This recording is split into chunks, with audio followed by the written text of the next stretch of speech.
Turner most certainly will always be, for me, the greatest watercolourist that ever lived, the greatest landscape painter that ever lived, and probably the greatest artist, per se, for other artists. He was born in Maiden Lane in Covent Garden in 1775 on St George's Day. His father, William Turner, was a hairdresser, and Turner lived and worked as a little boy in his father's shop as a lather boy. He earned a precarious living as a child artist in drawing the many customers his father did wigs for. And of course, being primarily a watercolourist and studying in the house of Dr. Munro with Gertin and Luthenberg and cousins and so on, of an evening to earn half a crown, a lot of money then. Munro was a neurologist and a philanthropist, and he learned his craft via other masters. They copied them, and bounced off, he and Gertin bounced off into the world of commerce, actually, as commercial artists. Very difficult work, travelling extensively on horseback with a pack horse through Yorkshire and Wales and so on. And then from the early days of the watercolourist, in which he became a supreme master of the world and returned to it in his old age, he encompassed every form of art known, the graphic arts. He was a poet. He may not have been a very good one, but he was no E. Cummings, but he certainly could bang out the fallacies of hope or something.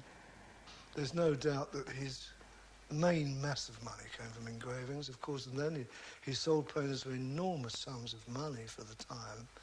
He had great patrons of art amongst the aristocracy, like Egremont at Petworth, and very little amongst the royalty.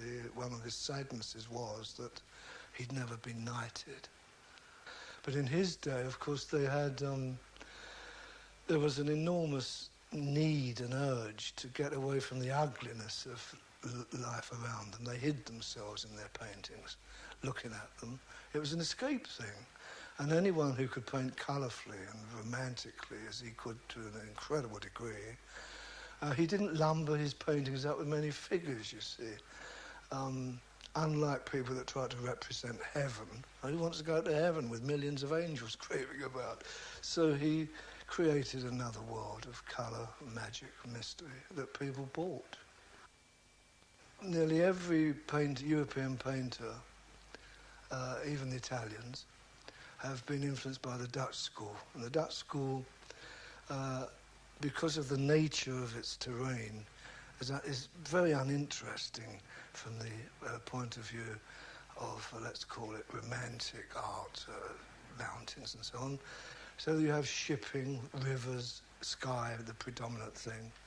And the masts of the ship took the part of the trees in the forest.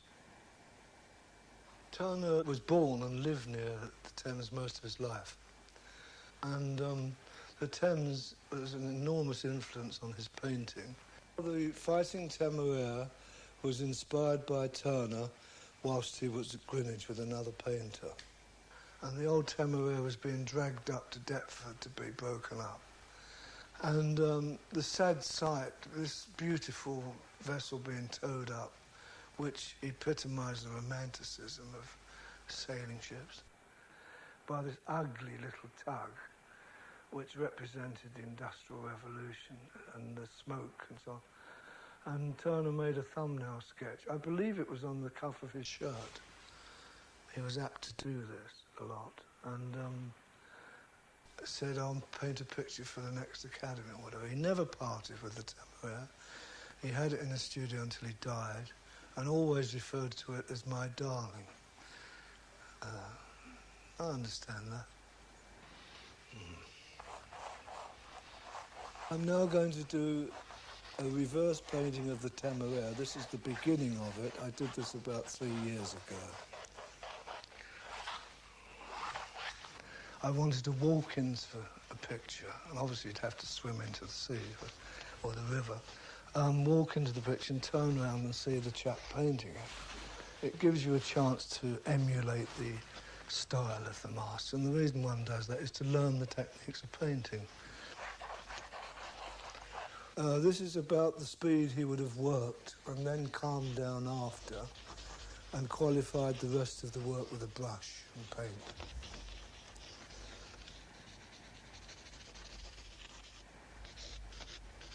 And so he would have gone very carefully over a fixed drawing. He would have probably used boiled milk and fixed the charcoal, and then very carefully with a ruler or maul stick, drawn the masts in carefully, as most masters did, to get an accuracy for the riggings, buildings, etc. Knowing that eventually he would be painting in between, besides over it in parts, and this didn't matter. He was so aware of the importance of ships that you could almost build a ship from one of Turner's paintings.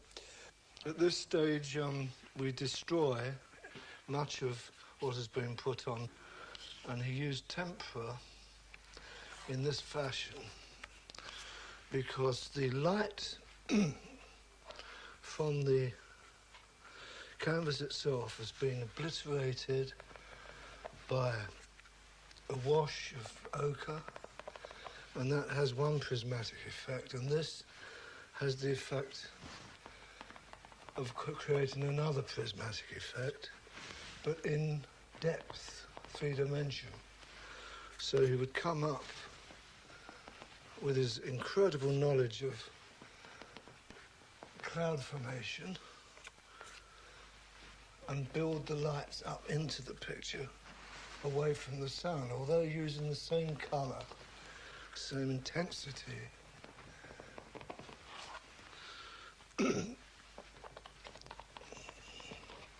He wouldn't worry about losing a mast here or there, because afterwards there's many more colours and glazes and scumbles go in between.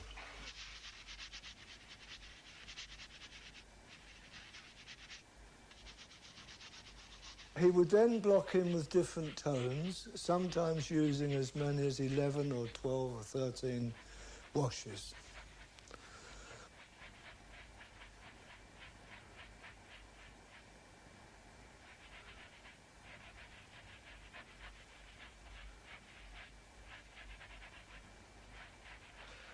The blocking in of a vessel, this kind of thing, should be done light in its initial stages, because after the tempera underpaintings, of course, it becomes the glazes. And if you attempt, as the Dutch did, to achieve the darks first, it isn't quite as luminous at the end of the painting as if you paint in a series of washes as quickly as possible.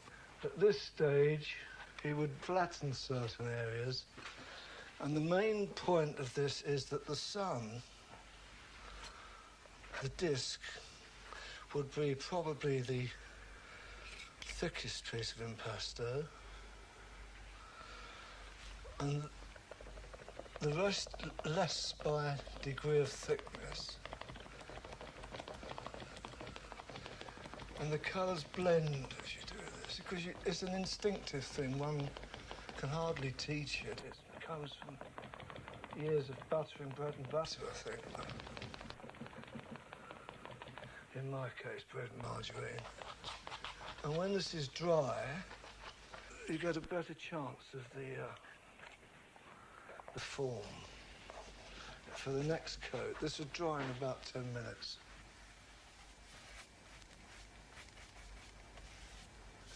There is no record of the Temeraire in existence apart from Turner's painting. She was broken up at Deptford, but there are 2 engravings. One is a plan of the ship as she was being built, and the other is lying on her side in the breaker's yard as a hulk. And I got 2 of these from the Greenwich Museum and reconstructed it from the plans so that within reason the spars and everything is relatively accurately, the gun and so forth. This is a relatively limited palette of colours. They vary, but this is for the second or third application on the painting. In tempera, which I've freshly ground this morning, which was done in the studio practices of the ancients. I'll just grind a little more of the blue to show how it's done.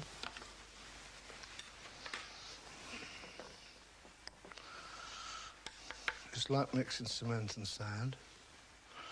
You put the powder down, make a little hole in the middle, pour a little water in.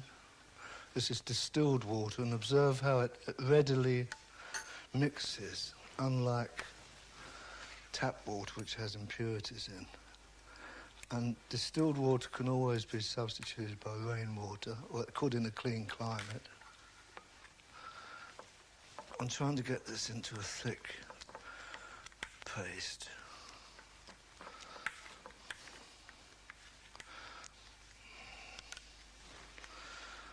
This is a muller, and the glass is ground glass, and the longer one grinds, of course, the finer the pigment becomes. Taking out all the little bits and pieces. That's about enough for this.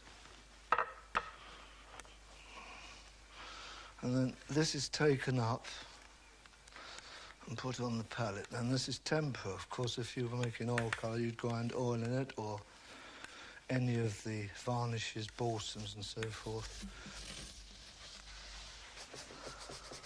And Turner would undoubtedly work very fast because of his consummate knowledge, which I wish I had myself, of the many hundreds of paintings he worked on in shipping, landscapes, seascapes.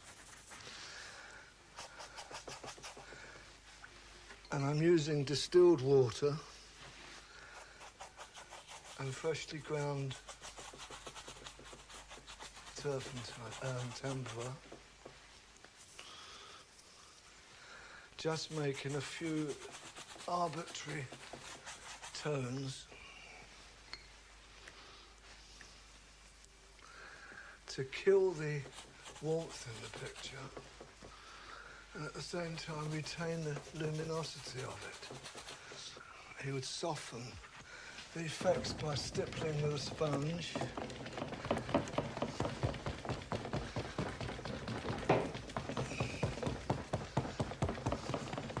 One can see the advantage of having a sturdy easel and a sturdy person to tap it out, but this is the way it was achieved.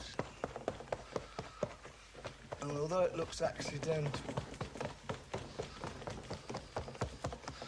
from experience one knows that one is killing these colours gradually.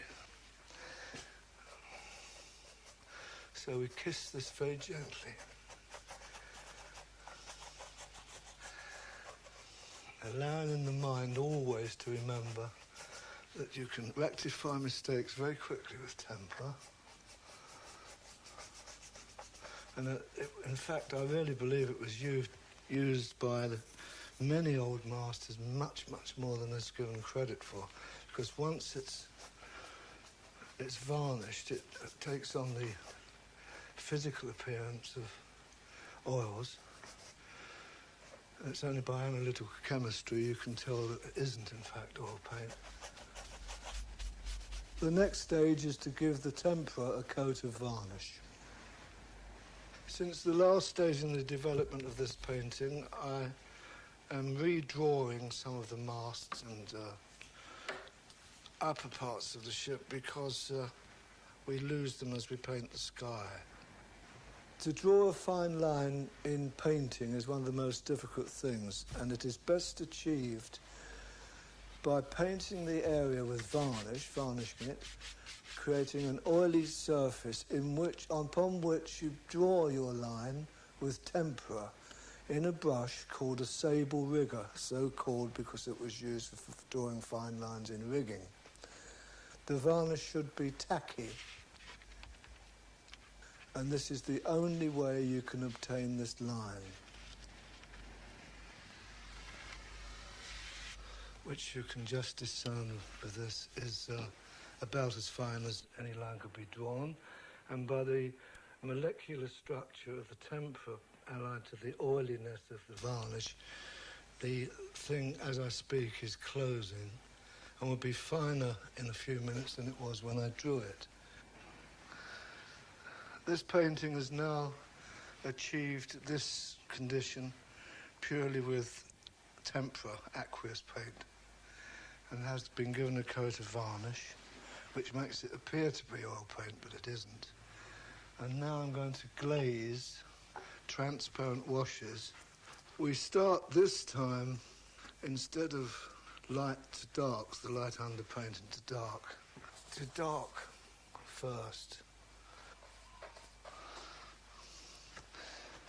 And here and there it's necessary to pick up a smaller tool to do the smaller areas.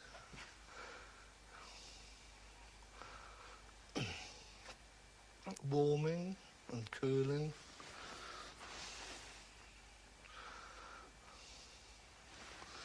And of course in the flag, which is the white ensign, there's a touch of red which could be put in here. And the reason for that is red is an advancing colour, and a spot of red, as Eva Constable learned from Turner, I should imagine, a spot of red will send the greys and blues back. It's a good excuse to put a little more red there, even on the funnel or the mast. Like there's a flag on here somewhere. All this helps to bring a little touch here and there in the water. Where the light from the sun strikes the side of the ship, it's necessary to create in all buildings, all forms, the phenomena of the light part in the side of a building, or in this case in the side of a ship, is brighter, it appears to be brighter upon the edge, like here, closer to you, and gradate off, allowing the belly of the ship to go away from you.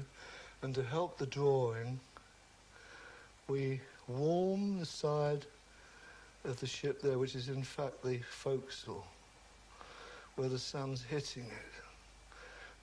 And these little marks intersposed in the right direction, right places, begin to create the feeling, movement, structure of the ship, gradating slowly. The beauty of oil paint is the ability with which one can gradate with it. You can't do this easily with tempera. In the drawing of water, and when we say drawing we mean painting and drawing with the same action, it's a very good idea to remember the volume, the depth, the strength, the fearful qualities of it, especially at sea. And Turner would be well aware of this, having tied himself to a mast to witness this in one of his famous paintings, Snowstorm at Sea. But we're not doing sea, we're doing the dirty, turgid water of the Thames of those days. And a little impasto, and let's call it a sun colour. And on the tip of each imaginary wave, as the sun meets the water, we go zigzag because of the movement of the ships causing the water to go left, right, left, right, left, right, diminishing towards the sun until at the far horizon it's a knife edge thick. All this can afterwards be rectified when you stand back and see the effect, if it appears to be in any way wrong, and you won't get it right every time, no one can.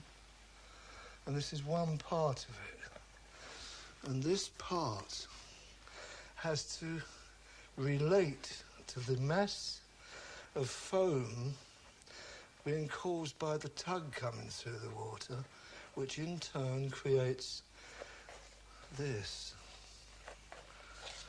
One of Turner's favourite cloud formations was the cirrus. They're the lighter, happier clouds that are in the evening sky usually, in the early morning.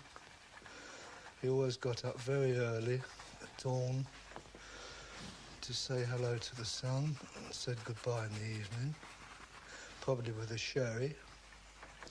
He drank a bottle of brown sherry a day to help him on his way. And in order to achieve the cirrus, for which he's most famous, he'd use a round sable dipped in a heavy media and roll it in a semi-transparent, heavy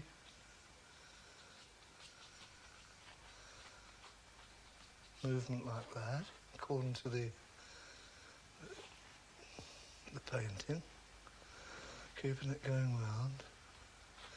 And by doing this, although it appears heavy at the moment, he would remember the sun would be warming the underbelly of these little clouds, so he'd put a little warm ochre in. It's very important because it gives us a chance to scumble. Scumbling is a method of painting used where opaque paint and semi-opaque paint is placed over glazes or impasto to create aerial perspective. Now, this movement is just done to illustrate the fact that the sun shining up under the bellies of the clouds, over and across here into the smoke, and the smoke will verge into the clouds, and that is more or less sufficient to demonstrate. And this would be stippled out so that the scumble goes into the glaze, softening. Both scumble and glazes soften. This is why initially the vernicular points of colour are placed down thickly with a palette knife, strongly, with tempera which will not, once it's dry, will not move, to allow for this process. So one can, with confidence, scumble out, soften the sky. And of course, Turner could go on glazing and scumbling and glazing indefinitely in order to achieve a softness and sharpness of effect, but always remembering that the sun was the source of light and of great importance. This is just a sketch and would probably take another 2 months to do the rigging and so forth, because although it's glazed, scumbled and things like this, we need time for the rigging to be put in, as in this one. And even then, that isn't, of course, perfectly achieved, because this has to have a coat of varnish. And of course, this picture was painted roughly, I think, 3 years ago. Turner, in the mixed media of painting, would have had to varnish. Nearly all the old oil painters and tempera painters had to varnish, because some paint sinks in and others will be tarred and so on. And it's only by a coat of intermediate varnish that you achieve a total unity to give you a chance to see. And this is called oiling out, and is as much as I can do for the moment, and I'll work on the picture in the future. Thank you.